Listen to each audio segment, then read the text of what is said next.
সংগ্রামী ভাইরা, প্রচন্ড রোদ উপেক্ষা করে আপনারা যারা আজকে আমাদের এই 47তম প্রতিষ্ঠা বার্ষিকী উপলক্ষে এখানে উপস্থিত হয়েছেন, আমি সকলকে কৃতজ্ঞতা ধন্যবাদ জানাচ্ছি। আমাদের একটাই লক্ষ্য, বাংলাদেশ জাতীয়তাবাদী দলের হাতকে শক্তিশালী করতে হবে। আমাদের একটাই লক্ষ্য, আগামী দিনের এই বাংলাদেশ হবে শহীদ প্রেসিডেন্ট জিয়াউর রহমানের আদর্শ গড়া বাংলাদেশ। সমবেত প্রিয় ভাই ও বোনেরা, বাংলাদেশ জাতীয়তাবাদী দল বিএনপির পক্ষ থেকে, গোসাগঞ্জ উপজেলা বিএনপির পক্ষ থেকে আপনাদেরকে অভিনন্দন জানাচ্ছি, শুভেচ্ছা জানাচ্ছি। যেই মানুষটি নিজের জীবন বাজি রেখে 1971 সালে 26 মাস চট্টগ্রাম বেতার কেন্দ্র থেকে স্বাধীনতা ঘোষণা করে আমাদের একটি লাল সবুজের পতাকা, আমাদের একটি ভূখণ্ড উপহার দিয়েছে।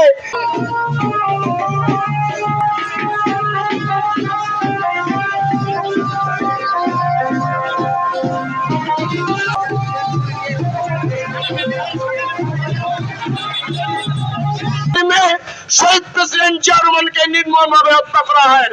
তারা ভেবেছিল